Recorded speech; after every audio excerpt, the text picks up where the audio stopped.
할렐루야. 1인칭 설교라고 하는 좀 해괴한 방식의 설교를 한 지 벌써 오늘 이번 주가 5번째 주가 되었습니다. 여러분 다소 좀 생소한 설교 들으시느라고 고생이 참 많으셨습니다. 이제 오늘 지나고 다음 주까지 룻기 마무리하게 되는데 다음 주에 1인칭 설교를 마무리 짓도록 하겠습니다. 오늘은 내 이름은 보아스 이 제목으로 여러분과 함께 은혜를 나누기 원합니다.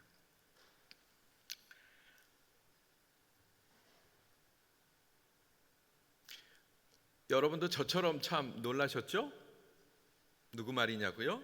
바로 모압에서 온 여인 룻 말입니다. 예수님도 자기 종을 치료해달라는 그 백부장의 믿음을 보고서 내가 이스라엘에서 이만한 믿음을 만나보지 못했다 이렇게 말씀하셨는데 저도 정말로 깜짝 놀랐습니다. 정말로 이방인인 그녀에게서 이만한 믿음을 이스라엘에서 제가 그 이방인 여자가 보여준 그만한 믿음을 만나보지 못했기 때문에 그렇습니다. 그녀가 그 밤에 제 잠자리에 타작마당에 있는 야외 잠자리에 그녀가 찾아왔을 때 저는 정말로 이게 꿈인가 생신가 그랬습니다. 그녀를 집에다 돌려보내고서 저는 한참 동안 골똘히 생각이 잠겼는데 갑자기 제 부모님이 떠오르더라고요. 모압 여인 룻이 보여준 그 모습이 바로 우리 어머니, 제 어머니의 모습과 너무나 흡사했기 때문에 그렇습니다. 저는 보아스입니다. 오늘 이야기는 제 부모님의 이야기로부터 시작해야 될 것 같습니다. 제 아버지에 관해서 말씀드릴게요. 제 아버지는 스파이였습니다. 저 여리고성을 무너뜨리기 전에 여호수아님이 너희는 가서 저 여리고성의 동태를 살피고 와라 2명의 정탐꾼을 보내셨는데 그 중에 한 분이 저의 아버지셨습니다. 그 동네 사람으로 그 지역 사람으로 위장을 하고 아버지는 그 여리고성에 잠입을 하셨죠. 그런데 행색이 다르고 언어가 다른 그 이스라엘 남자는 금방 들통이 날 수밖에 없었어요. 여리고 왕은 금세 첩보를 듣고서 경찰을 보내서 저희 아버지를 체포하라고 명령했습니다. 만약에 저희 아버지가 그날에 그 여리고성에 가시던 그날에 체포가 되었다면 아마 저 보아스는 이 자리에 없겠죠. 태어나지도 못했을 것입니다. 그러나 다행히 천만다행히 아버지를 돕는 분이 있었어요. 그 생면부지 땅에서 아무런 상관없는 사람에게서 아버지는 너무나 큰 도움을 받으셨습니다. 그 도움을 준 사람은 바로 여인인데 그 여관집 기생 라합이라고 하는 그 여자였어요. 그 여인은 아버지와 일행이 체포될 것을 탁 알고서 그 일행을 옥상으로 데리고 갔습니다. 그리고 옥상에 버려놓은 말린 나무 3대 속에다가 제 아버지와 또 다른 한 분을 숨겨 두셨어요. 그리고 그 경찰들에게는 수색하러 온 경찰들에게는 그 사람들 여기 없다 이렇게 거짓말을 했던 것입니다. 그리고 한밤에 몰래 창문에다가 밧줄을 매달아서 저희 아버지와 그 스파이를 탈출시켰습니다. 그 덕에 저희 아버지는 무사히 목숨을 건지고 다시 돌아와서 여호수아님께 그 여리고성의 동태를 자세하게 보고했고 특별히 저희 어머니와 있었던 그 일 그리고 저희 어머니와 맺었던 약속들에 대해서 보고를 했습니다. 방금 제가 말씀드린 대로 그분이 저희 아버지를 건지셨던 그 여인이 바로 제 어머니이십니다. 제 어머니는요 조금 부끄럽습니다마는 여관업을 하는 기생이었습니다. 제 입으로 이런 말씀 드려서 참 그렇습니다마는 모두가 다 천대시하는 천박하게 여기는 그런 직업을 가지고 있었지요. 그러던 어느 날 저희 어머니에게 행색이 아주 초라한 남자들이 찾아왔습니다. 저희 어머니가 있는 곳은 여관이었고 술집이었기 때문에 많은 장사꾼들과 남자들이 다녀갑니다.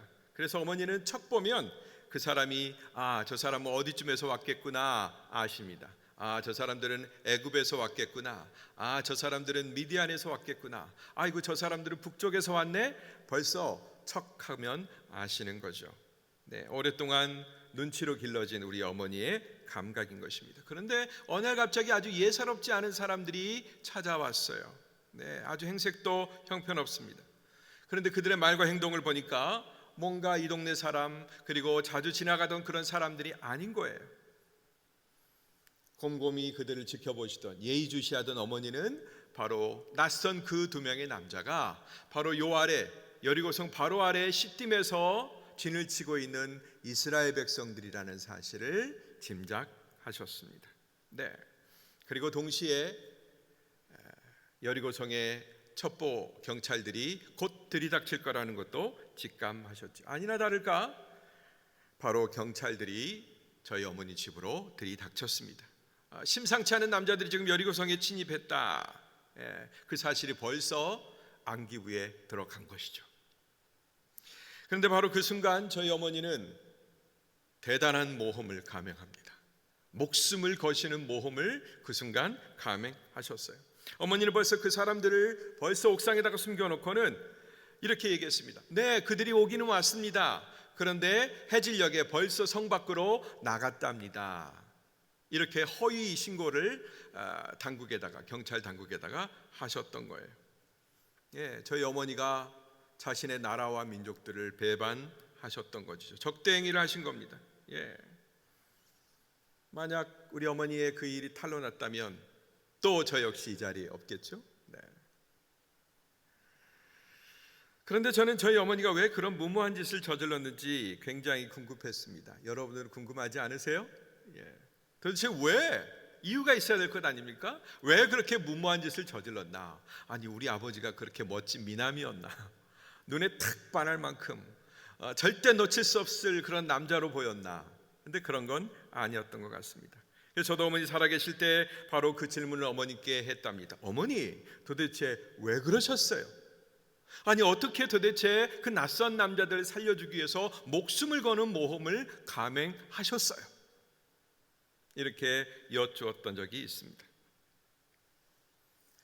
저희 어머니는 그 이야기를 하실 때마다 눈에서 빛이 나셨어요. 그리고 이렇게 말씀하셨습니다. 보아스, 사실은 나도 잘 모른단다. 도대체 어디에서 그런 용기가 나왔는지 나는 아직도 잘 모르겠구나. 이렇게 이야기하셨습니다. 그리고 그날의 일들을 바로 방금 전에 있었던 일처럼 그렇게 생생하게 전해 주셨습니다. 아시다시피 우리 어머니는 많은 사람을 상대하셨기 때문에 그만큼 많은 정보들, 신선한 정보들을 빨리 입수하셨습니다. 사막의 장사꾼들, 대상들이 지나가면서 우리 어머니 집에서 잠도 자고 술도 마시고 그렇게 하거든요. 그리고 그 사람들은 오랫동안 여행했던 그 나라들에 대해서의 무용담, 여행담 이런 것들을 막 자랑처럼 떠들어댔습니다. 그 이야기 중에는 뭐 시덥지 않은 개인적인 일도 있고 자기 자랑하는 얘기도 있었고, 때로는 어느 나라에서 왕이 새로운 왕조가 들어섰다는 얘기도 있었고, 또 어느 나라와 어느 나라가 전쟁해서 어느 나라가 박살났대더라, 뭐 이런 얘기들도 있었고요. 그 당시에 세계 정세에 대해서 우리 어머니는 가장 빠르게 그 뉴스를 접할 수 있는 그런 자리에 있었습니다. 그런데 말이죠, 여태까지 듣지 못했던, 여태까지 찾아왔던 수많은 사람들이 있었고 그들이 하는 많은 얘기를 들었는데, 그러나 그 많은 얘기 중에도 전혀 들어볼 수 없었던 이상한 이야기, 아주 차원이 다른 이야기를 어떤 사람이 하는 것을 들으셨답니다. 바로 그 이야기는 이스라엘 백성에 대한 것이었어요. 세상에나 거대한 그 대제국 이집트에서 그들이 탈출하는데, 그 이스라엘 백성들이 탈출했는데 그들이 나올 때 세상에 홍해라는 바다가 쫙 하고 갈라졌다라는 거예요. 그리고 광야를 지날 때 그 백성을, 아시다시피 시나이 광야는 아무것도 없거든요. 정말로 메마른 곳입니다. 물 하나 찾기도 어려운 곳이에요. 우리는 벌써 그 일을 다 압니다. 그런데 그 메마른 광야를 지날 때 그들의 하나님이 그들에게 만나도 주고 바위덩어리에서 물도 내주고 때로는 고기도 먹여주고 그렇게 무사하게 지내왔다라는 거예요. 그런데 그 백성이 바로 여리고성 코 밑에 있는 턱 밑에 있는 시온과 옥을 무찌르고 그들의 왕을 사로잡았다라는 그런 소문이 들려온 것입니다. 어머니는 그때 얘기를 하시는데, 야, 그때 정말 우리가 얼마나 무서웠냐면 그 얘기를 듣고 우리 무릎이 달달달달달달 떨리더라. 우리의 이빨이 그냥 달달달달달 떨리더라. 우리의 모든 마음들이 다 녹아버렸어. 만약 그 민족이 저 이집트를 무너뜨리고 사막의 아말렉을 무찌르고 그리고 시온과 옥을 무찔렀던 그 민족들이 우리에게 온다면 우리는 이제 어떻게 해야 되나 하면서 모든 사람들이 벌벌 떨었다고 합니다.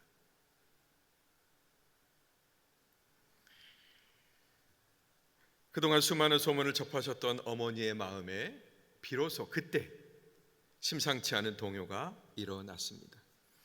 한 민족을 위대한 능력으로 이끌어내신 그 여호와 하나님이 도대체 어떤 분일까?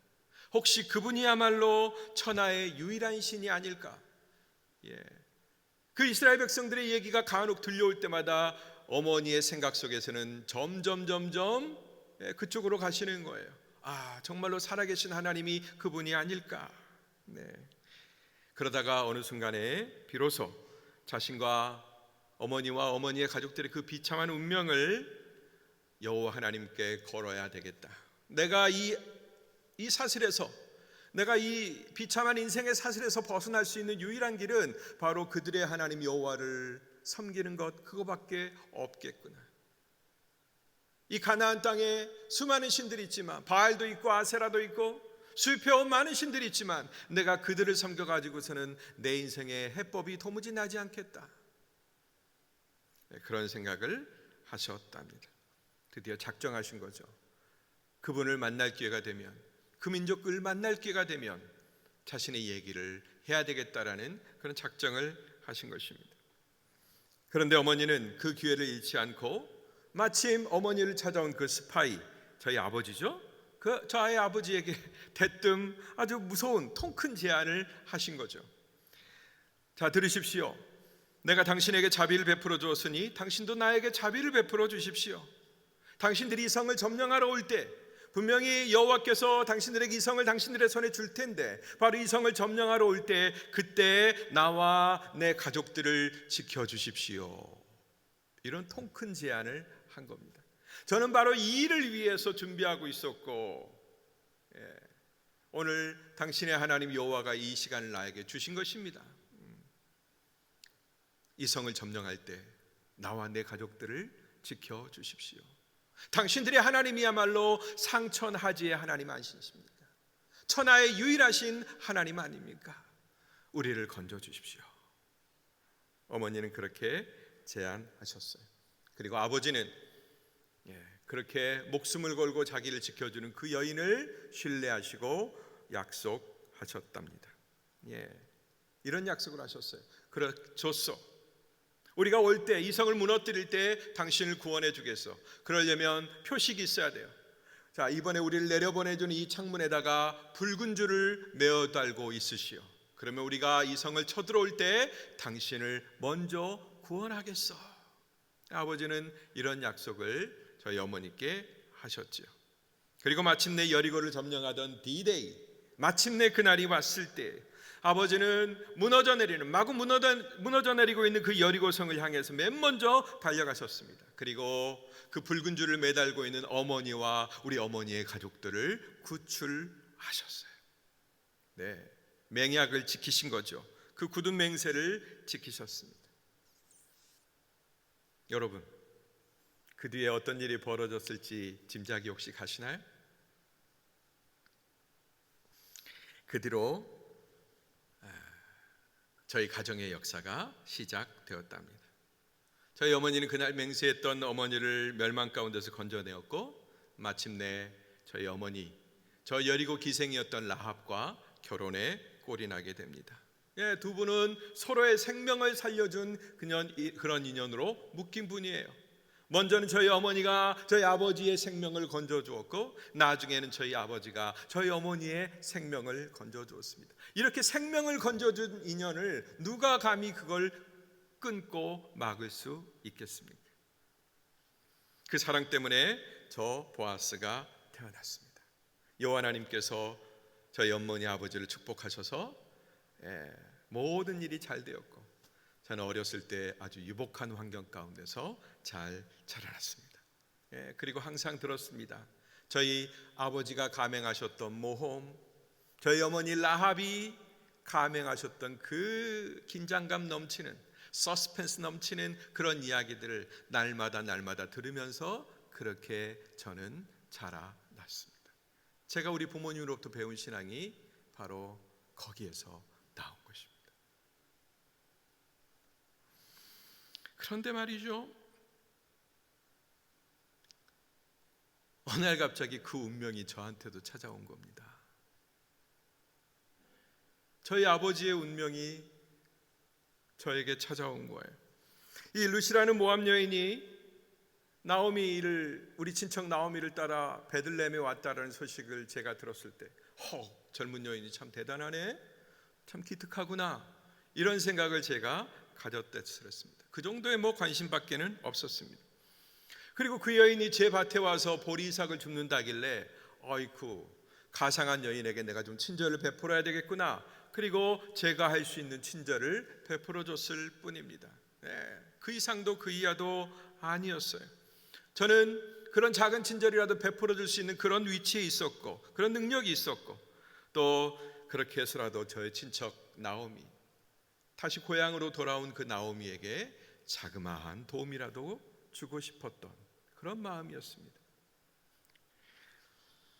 말하기 좋아하는 사람들이야 제가 그 여인에게, 그 젊은 여인에게 무슨 흑심을 품고 그렇게 짐작하고 헛소문을 퍼뜨릴 수 있었겠지만, 저는 정말로 순수한 동기로 그 여인을 도왔던 것입니다. 그건 이상할 것도 없이 제 평소의 신념이자, 그리고 그런 어머니를 두었던, 또 그런 어머니와 비슷한 처지의 여인에게 제가 베풀고 싶었던 그런 친절이었던 것입니다. 그런데 말이죠, 그날 밤에, 정말로 그날 밤에 루시 타작마당에 와서 그렇게 놀라운 해프닝을 벌였을 때는, 그때는 뭔가가 좀 달랐습니다. 뭔가 묵직한 충격이 제 마음 가운데 탁 하고 다가왔어요. 그리고 저는 순간 직감했습니다. 이건 내가 어떻게 내 힘으로 피해갈 수 있는 일이 아니구나. 룻을 저 발치에다가 눕게 하고 저는 한쪽에서 곰곰이 누워서 이런저런 생각을 했습니다. 그리고 마침내 그 일은 나를 통해서 여호와 하나님이 뭔가를 지금 작정하고 계시는구나, 나를 통해 이 밤에 주님이 뭔가를 지금 이루려고 하시는구나, 거기에까지 제 생각이 미쳤던 것입니다. 그것은 바로 그 누구도 아닌 제 부모님이 겪어내고 일궈냈던 그런 신앙의 역사 때문이죠. 제 아버지와 어머니도 하나님의 그런 뜻에 순종했기에, 충성했기에 그렇게 아름다운 스토리의 주인공이 되었고, 저 보아스를 이 땅에 태어나시게 한 것 아니겠습니까? 그래서 저는 더더욱 피해갈 수가 없었어요. 이건 피할 일이 아니로구나. 그럼 어떻게 하지? 내가 도대체 이 일을 어떻게 수습해야 되지? 아무리 생각해도 피할 방법은 없었습니다. 그래서 정면 승부를 하기로 마음을 먹었던 것입니다. 날이 밝자 저는 곧장 일어났습니다. 그리고 룻이 제게 시킨 일을 추진하기 위해서 밤새 세운 계획대로 진행하려고 그렇게 마음을 먹었습니다. 이제부터 이루어져 가야 되는 것은 법적인 절차만 남았어요. 그래서 그 법적인 일을 진행하기 위해서 저는 성문으로 갔습니다. 그리고 이 일과 관련된 친척 한 명과 그 다음에 증인을 불렀습니다.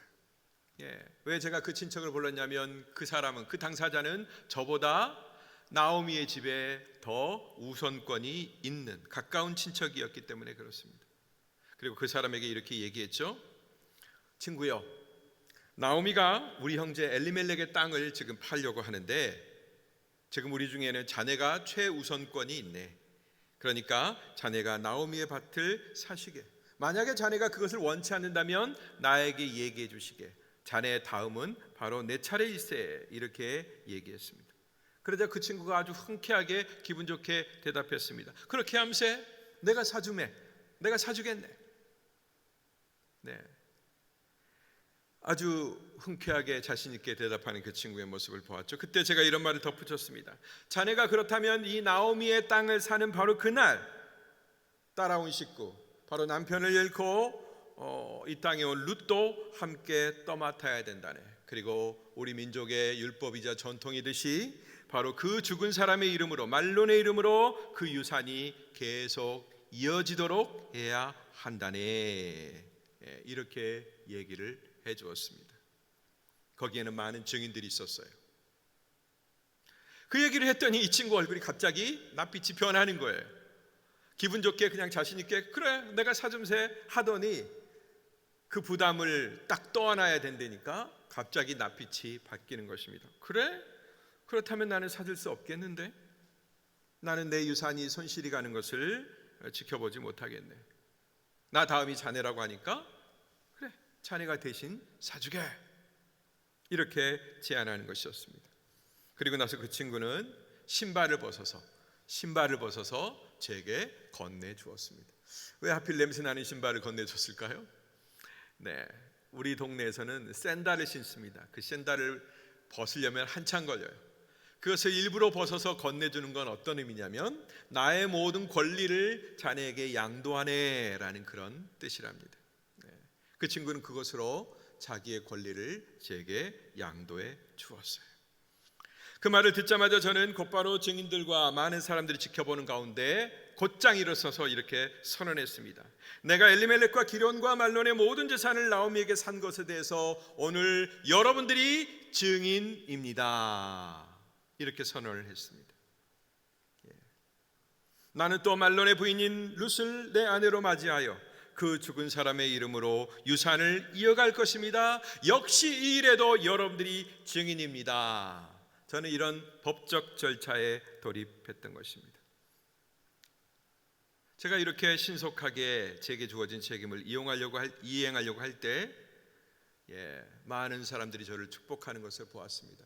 그 자리에 모였던 성문의 어르신들, 장로님들, 그리고 많은 사람들이 저를 축복해 맞이 않았습니다. 이렇게 축복했습니다. 여호와께서 당신의 집에 들어올 그 여자를 이스라엘의 집을 세운 라헬과 레아처럼 되게 하시기를 바랍니다.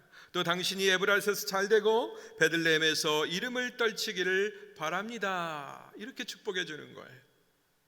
저의 그 행동에 대해서 제가 그 책임을 외면하지 않고 떠맡으려고 하는 그런 저의 책임에 대해서 그걸 제가 이행하겠다고 하니까 모여섰던 수많은 사람들이 그런 축복을 해줬습니다. 그것만이 아닙니다. 거기에 덧붙여서 이런 축복도 해줬어요. 여호와께서 그 젊은 여자와 당신에게 주신 그 씨를 통해 당신의 집안이 바로 다말이 유다에게서 낳은 베레스의 집안처럼 되기를 바랍니다. 우리 조상의 이름까지 꺼내면서 저와 저의 집안과 미래를 축복해 주었습니다. 이렇게 놀라운 축복을 빌어주는 것을 듣고서 이건 정말로 하나님이 기뻐하시는 일이었구나. 이건 사람의 축복이 아니라 여호와 하나님의 축복이로구나. 정말로 예사로운 축복이 아니라는 것을 깨달았습니다. 어느 순간부터 저도 가만 지켜보니까 바로 어느 순간부터 저도 이방 여인이자 천대받던 그런 여인을 자기 아내로 맞이했던 저희 아버지처럼 똑같은 일을 반복하고 있었던 것입니다. 우리 아버지 참 용감하셨어요. 직업도 변변치 않고 손가락질 받는 그런 직업이고 더군다나 이스라엘이 맨 먼저 멸망시킨 여리고 출신의 그런 비천한 여인인데 아버지는 하나님의 품속으로 찾아온 그 여인을 외면하지 아니하고 자기 아내로 맞이하는 그런 용기를 제게 보여주셨던 그런 분입니다. 저도 아버지처럼 그 이방 여인인 룻을 제 아내로 맞이하겠다고 사람들에게서 앞에서 선서했습니다. 너무나 감사했어요. 주님 너무나 감사합니다. 제 아버지와 어머니에게서 일어났던 그 믿음의 일들이 지금 저에게서 일어나고 있음을 감사드립니다. 제 아버지와 어머니를 복 주셨던 주님, 그들의 생애를 복 주시고 기름 부어 주셨던 주님, 이제 저의 생애도 남은 생애도 복 주시고 저의 미래 위에도 하나님의 축복을 주옵소서. 어느덧 이렇게 기도하고 있는 저를 볼 수 있었습니다. 와우, 일이 너무 멋지게 끝났죠? 보아스가 만든 그 결론이 너무나 멋져 보입니다. 이렇게 멋진 결론을 도출하기까지 보아스의 열심과 성실이 정말로 대단해 보입니다. 놀라운 사람이에요. 존경에 맞지 않는 정말로 멋진 남자임에 틀림이 없습니다. 우리 권사님 중에 어떤 분은 우리 딸이 보아스와 같은 사위를 얻었으면 좋겠어요, 이렇게 간증하신 것을, 기도하시는 기도 제목을 내놓는 것을 보았습니다. 그렇게 될 줄로 믿습니다. 아멘. 여러분, 그렇다면 이토록 멋진 결과를 빚어낸 그 보아스 안에 그 비결이 도대체 뭘까요? 보아스가 이렇게 할 수 있었던, 이렇게까지 엄청난 모험을 할 수 있었던, 보아스뿐만 아니라 그의 아버지 살몬이 할 수 있었던 이런 엄청난 모험, 이걸 걸 수 있는 비결이 도대체 뭐냐 말입니다. 여러분 궁금하지 않으세요? 저는 무척이나 궁금했습니다. 너무너무 궁금했습니다. 도대체 무엇이 그들로 하여금 그런 어마어마한 결단을 하게 했을까?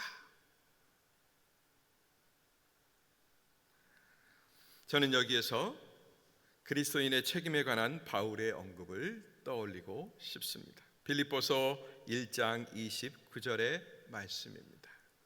다 같이 한번 읽어볼까요? 시작. 여러분은 그리스도를 위해 살아야 할 책임, 곧 그분을 믿을 뿐 아니라 그분을 위해 고난도 받아야 될 책임을 받았습니다. 한 번 더 읽겠습니다. 시작. 여러분은 그리스도를 위해 살아야 할 책임, 곧 그분을 믿을 뿐 아니라 그분을 위해 고난도 받아야 할 책임을 받았습니다. 아멘. 네.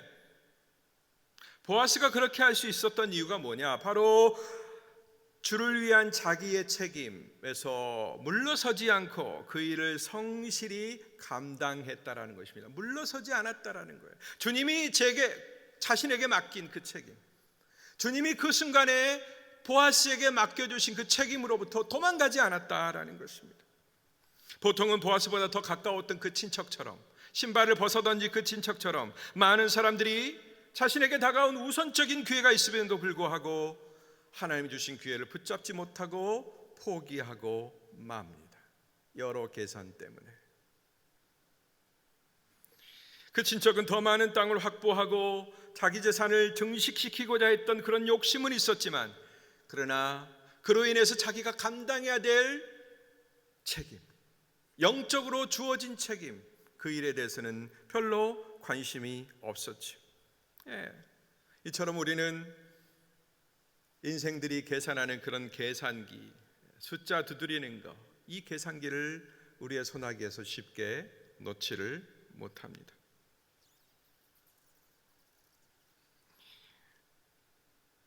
손해를 보기 싫은 것입니다.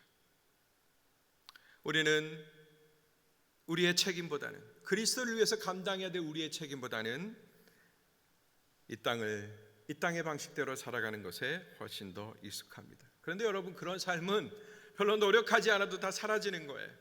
예수님을 붙들지 않아도 그냥 자동적으로 사라지게 돼 있습니다. 왜요? 우리의 본성이 그렇기 때문에 우리는 그냥 가만 놔둬도 그쪽으로 흘러가게 되어 있습니다.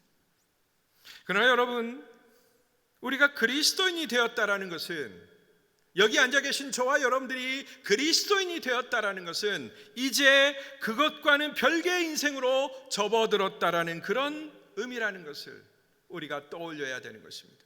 여러분, 그리스도인이 됐다는 것은 단지 예수 믿고 기독교인이 되었다, 내가 어떤 종교를 가졌다라는 그런 의미를 훨씬 더 뛰어넘습니다. 뭐예요? 여태까지 살아왔던 그 인생길이 아닌 전혀 별개의 길을 걸어가게 되었다, 이런 의미라는 것입니다. 그리스도의 대속의 은총을 입은 우리는 그분을 위해 살아야 하는 책임이 있다라는 사실을 점점 하나씩 배워가죠. 물론 처음부터 그것을 배우지는 못합니다. 이 구원의 은총에 대한 감격이 깊어가면 깊어갈수록, 어린아이가 처음에는 사탕과 과자와 이런 것만 찾다가 점점 나이가 들어갈수록 당분이 들어가지 않은 어머니가 조리한 재료 원재료의 그 맛을 가진 그 깊은 맛을 찾아내는 것처럼 우리 믿는 사람들도 점점 그 믿음이 깊어갈수록 그 구속의 은총이 더욱더 우리 안에 깊어지게 되어 있습니다. 반응이 다른 거죠. 고백이 달라집니다. 그리고 점점 그분이 짊어지셨던 십자가를 나도 지고 싶은, 그 십자가를 한 귀퉁이라도 내가 담당하고 싶은 그런 열망에 사로잡힌 것입니다. 그분이 우리에게 주신 죄로부터의 자유, 그 죄의 책임으로부터의 해방, 그것이 있었기 때문에 오늘의 내가 가능하다라는 것을 알았기 때문인 거죠. 또 그분의 은총은 누군가의, 예수 그리스도를 닮고 예수 그리스도의 뒤를 쫓는 누군가의 희생과 헌신으로 이어져서 더 멀리 전파된다라는 사실도 알기 때문입니다. 바울은 바로 그것을 두고 그리스도를 위해 살아야 될 책임, 곧 고난받을 책임이라고 말하고 있는 것입니다. 그렇다면 여러분, 보아스가 어떤 일을 한 겁니까? 보아스는 그리스도를 위해 살아야 될 책임을 거절하지 않고 짊어졌다라는 것입니다. 진실한 하나님의 사람으로서의 도리, 마땅히 하나님의 사람이라면 걸어가야 될 그 삶의 도리를 지켜내고 실천한 것입니다. 보아스는 그 실천으로 인해서 정말로 기념비적인 이정표를 세운 거예요. 이정표를 세웠어요. 안내판을 세운 것입니다. 그 뒤를 따라가는 믿음의 후배들이 당연히 보고서 따라가야 되는, 그 길로 가면 안심이고 그 길로 가면 성공이고 그 길로 가면 구원인 그 믿음의 이정표를 우리에게 세웠다라는 것입니다. 자신 있게 나를 따라오라고 그의 인생을 통해서 남긴 표식인 것입니다. 그렇다면 우리는요? 저와 여러분은요? 우리에게는 어떤 기회가 있으며 우리에게는 어떤 책임이 주어졌을까요? 두말할 필요도 없이 그것은 믿음의 일에 대한 협력과 순종입니다. 따라합시다. 믿음의 일에 대한 협력과 순종이다. 그 순종이 뭐냐? 이제 막 믿음의 집에 들어오려고 하는 문 앞에 서서 조심스럽게 노크하고 있는 형제를 도와주는 것입니다. 순종이 대단한 것이 아니라 이제 막 믿음의 길을 노크하고 삶의 의문 가운데 있어서 뭔가 그걸 해결하고 싶은, 그래서 그리스도의 집을 노크하는 그런 사람이 그 집에 편하게 들어올 수 있도록 그를 도와주는 것입니다. 또한 그 협력은 예수 그리스도의 사랑을 구하고 모험을 거는 우리 수많은 자매들, 그들을 지지하고 응원해 주는 것입니다. 그들의 결단과 수고 그리고 간절한 기대가 수포로 돌아가지 않도록 주님의 마음으로 그들과 함께 해주는 것, 그것이 바로 믿음의 일에 대한 순종과 협력이다라는 것입니다. 그저 구경꾼의 자리에 머무르지 않고 저러다가 잘 믿겠지, 저러다가 은혜를 받겠지 하면서 그냥 멀찌감치해서 구경하는 구경꾼이 아니고, 그리고 형제님 어쩌면 이렇게 잘해요, 자매님 어쩌면 이렇게 나날이 믿음이 좋아져요, 이런 듣기 좋은 립서비스만에 그치지 않고 그네들의 손을 부여잡고 그들의 고민과 함께하고 함께 울고 함께 웃는, 때로는 같이 걸어주고 때로는 거북스러운 일에 있다 할지라도 같이 하는, 오리를 걷자면 십리를 걸어주는, 바로 이 일이 믿음의 일에 순종하고 협력하는 일인 것입니다. 여러분, 이제 그들이 감행한 모험이 그저 무모하고 헛된 기대가 아니었다라는 사실을 여러분이 알게 해 주시기를 바랍니다. 나오미가 걸었던 그 모험이, 룻이 걸었던 그 모험이 결코 헛되고 보잘것없고 의미 없는 일이 아니었다라는 것을 여러분들이 보여주시기를 바랍니다. 주 예수 그리스도께 자신의 생명을 걸고 미래를 걸고 의탁한 그 일이 정말로 잘한 일이었음을 여러분들이 보여주시기를 바랍니다. 그들이 주님께 기대했던 사랑, 예수님께 가면, 교회에 가면 이런 평안과 기쁨이 있겠지 했던 그렇게 사모했던, 절절하게 사모했던, 그들이 그렇게 열망하고 있는 그 은혜를 여러분들이 나누어 주시길 바랍니다. 어떻게? 여러분의 시선을 뻗쳐서, 여러분의 팔을 벌려서 그들을 봐주고 보듬어주고 토닥거려주고 함께 걸어줄 때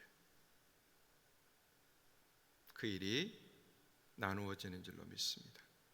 여러분, 우리는 얼마든지 나누어도 될 만한 그런 은혜를 받았습니다. 나누면 더 배가가 되고 섬길수록 더욱더 배가가 되는 그런 기하학적인 축복을 받았습니다. 주님이 주신 축복은 그런 종류예요. 아무리 나눠도 모자라지 않는, 오히려 나누면 나눌수록 더 배가 되고 더 늘어나는 그런 축복입니다. 우리에게 그런 삶을 기대하신 주님께서 그 옛날에도 능력자라는 이름을 한 사람에게 부여하신 거예요. 누구에게? 보아스에게. 여러분, 보아스의 이름의 뜻이 능력자라는 뜻입니다. 하나님의 성전의 기둥이 하나는 보아스요, 하나는 야긴입니다. 뭐가 그 성전을 바치고 있는 거예요? 네, 능력자들이 그 성전을 바치고 있는 것입니다. 먼저는 하나님의 능력이죠. 그리고 그 능력을 이어받은 우리들의 능력이죠. 그들이 주의 성전을 바치고 있는 것입니다. 우리의 이름 석자 앞에 이제 능력자라고 하는 닉네임이 따라붙습니다. 능력자 주기철, 능력자 허만호, 능력자 누구누구, 능력자 누구누구, 이런 이름들이 따라 붙습니다. 여러분, 이 책임, 이것을 수용하시고 받아들이셔서 여러분들로 인해서 앞으로 수많은 룻과 나오미가 그리스도의 은총을 얻게 되기를 바랍니다. 어두운 시대일수록 그렇게 하십시다. 사랑이 메말라가는 시대일수록 우리가 더더욱 그렇게 하십시다. 그래서 우리가 증명해 보여야 됩니다. 그래, 말 그대로 어둠은 결코 빛을 이길 수 없다. 악은 결코 선을 이길 수 없다. 사단은 결코 복음의 진보를 가로막을 수 없다.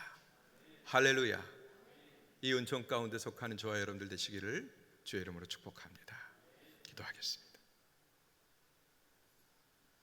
거룩하신 주님, 오늘 능력자 보아스를 통하여 또 그의 고백을 통하여 그 믿음의 원인을 알게 해주시고 믿음의 동력을 추격하게 해주시니 감사를 드립니다. 주여, 동일한 능력과 동일한 자격이 오늘날 그리스도인 된 저희들에게도 주어졌다라는 사실을 저희가 의심 없이 믿게 하여 주시옵소서. 우리가 주 예수께로부터 받은 이 은혜는 아무리 많이 나누고 또 나누어도 부족함이 없는 은혜라는 것을, 아니 오히려 나눌수록 더 배가 되는 은혜요 능력이라는 것을 우리가 믿게 하여 주시고, 주님, 말로만 믿지 아니하고 행함으로 믿는 우리의 삶의 자리가 되도록 축복하여 주시옵소서. 예수 그리스도의 이름으로 비옵나이다.